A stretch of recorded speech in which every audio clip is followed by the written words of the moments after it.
En Vicent... Perdona, endavant. M'agradaria fer un aclariment, perquè quan se parla de manipulació, molta gent pels carrers...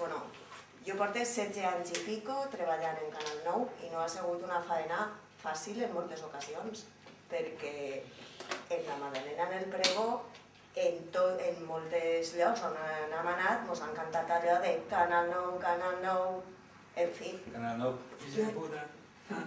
o sigui que no ha sigut fàcil treballar. Bueno, això parlem de tota la vida, a mi m'ho ha I encantat després tota una la altra vida. cosa respecte Tota la a... vida, des de fa molts anys, quan todo era fantástico. Perdona que em talli, perquè vaig viure en Villarreal en un partit de futbol, una cosa d'Isses, vaig veure una cosa d'Isses que un treballador de Canal 9 li va dir a un aficionat de Villarreal que esteu omples una edició quan estan a punt de baixar i això no se pot fer. Entonces, els directius, per mig de lo que diu Jordi, que són els que vosaltres no sent culpables, que doneu la cara, que éreu uns grans professionals, perquè ho heu demostrat fins a l'últim moment, i també són uns grans professionals, estan així defensant algo que vos han robat uns lladres, però tu vas començar a pensar en este poble que els lladres són els que vos roben a vosaltres. I a vosaltres us han manipulat els sinvergüences, perquè ben clar han dit que en molts informatius, moltes coses n'hi havia filtro, i el filtro era un filtro molt gran. Ahí és on vull explicar on està la manipulació, perquè o sigui, jo no vaig a tolerar que ningú me diga que sóc una manipuladora. No vaig a tolerar-ho. I vaig a explicar com s'exerceix la manipulació per a que vos quede clar. Jo he treballat sempre en la delegació de Castelló. En la vida he fet una informació manipulada. El que he fet és no fer-la. Però això no ho ha decidit jo. Vull dir, el funcionament d'una redacció és de la següent manera. Tu arribes de matí i planteges. Què n'hi ha?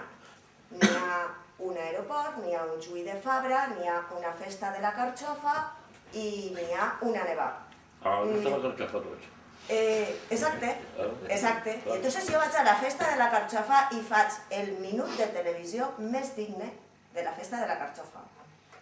Però jo no puc tolerar que ningú me diga a mi que no s'ha tret el cas Fabra a 100 nules quan estava en la fase d'instrucció, perquè jo he vingut. I després la gent dia, no és, doncs jo he vingut. I Joan Miquel Aís, el meu company, càmera, que està en l'última fila, ahí callaet, ho pot refrendar.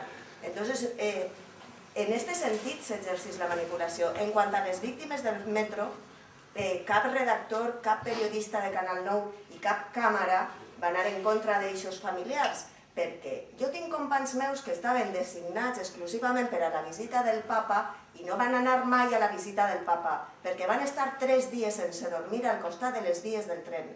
I n'hi havia un material audiovisual, perquè els de Canal 9 i els del Radio 9 van ser els primers que van arribar a les vies del metro que mai va eixir a la llum pública, però no perquè els treballadors, no perquè la base, no perquè no estiga fet. L'estructura piramidal funciona en Canal 9 com funciona en totes parts.